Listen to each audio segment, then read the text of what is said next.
तो दोस्तों नमस्कार। आज की जो कहानी होने वाली है वो एक गांव की होने वाली है और वो एक देहाती कहानी होने वाली है और कहानी बहुत ही डरावनी है दोस्तों। तो दोस्तों अगर ये कहानी आप 1 मिनट भी सुनते हैं तो पूरी कहानी सुने बिना कहीं नहीं जाएंगे। कहानी में इतना ज्यादा डर है कि सुनकर आपके रोंगटे खड़े हो जाएंगे। और मैं दोस्तों ज्यादा समय ना गवाते हुए कहानी स्टार्ट करता हूँ। तो दोस्तों गर्मियों का समय था। गर्मियों के समय गांव में एक महुए का पेड़ होता है जो कि उसमें से एक फल टपकता है और उस फल को भी महुआ बोला जाता है दोस्तों।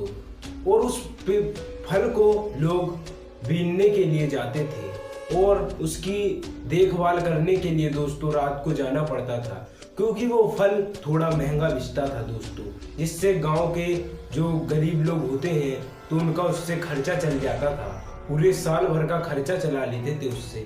तो वो रात को देखने के लिए जाते थे। एक दिन दोस्तों मैं गया, लेकिन डेली दिन तो हम 5-6 लड़के जाते थे, लेकिन एक दिन वो मेरे साथ लड़के नहीं गए। वो बोल रहे थे मैं नहीं जाऊंगा। फिर मैं रात को अकेला चल देता हूँ। दोस्तों महुए के पेड़ जो होते हैं वो एक घने जंगलों में होते हैं, तो देखने के लिए जाना और घनी जंगलों में डर भी बहुत ज़्यादा लगता है। मैं जाता हूँ, फिर खाना साथ ले जाता हूँ, पानी साथ ले जाता हूँ और वहाँ अपना बिस्तर बिछाकर लेट जाता हूँ और देखता रहता हूँ कि कोई ढोल, कोई जानवर, कोई भी जानवर आके वहाँ पर फल ना खाए वो। तो फिर थोड़ी देर बाद दोस्तों मुझे थोड़ी देर कोई खड़ा हुआ दिखता है। मैं सोचता हूँ कोई दूसरा व्यक्ति अपने महुए के पेड़ रखा रहा है, देख रहा है। हमारे जो कि बुंदेलखंड में उसे रखाना बोलते हैं, क्योंकि रखाना बोलते हैं और दिल्ली की भाषा में उसे देखभाल बोलते हैं दोस्तों।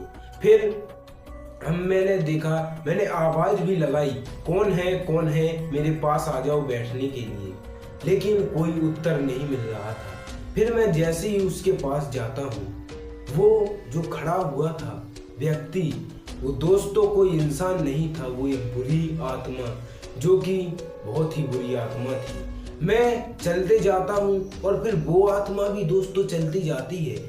फिर मैं उसे दौड़ लगाता हूँ और मैं उसे पकड़ने के लिए जाता हूँ। मुझे लगा कि कोई चोर तो नहीं है जो कि मुझे देखकर भाग रहा है।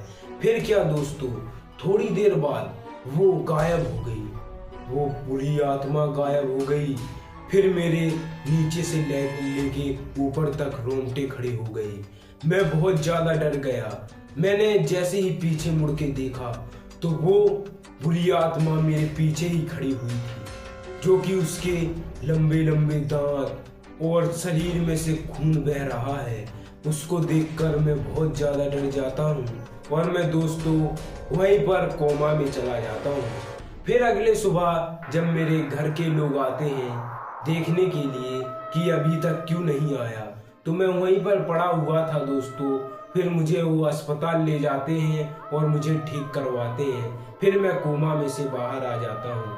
फिर मैं सबको ये कहानी बताता हूँ और आप लोगों को भी ये कहानी बताता हूँ कि मेरे साथ क्या घटी हुई कहानी है। ये कहानी कोई मजाक की कहानी नहीं है दोस्तों, बिल्कुल रियल घटना है और बिल्कुल रियल घटना है दोस्तों।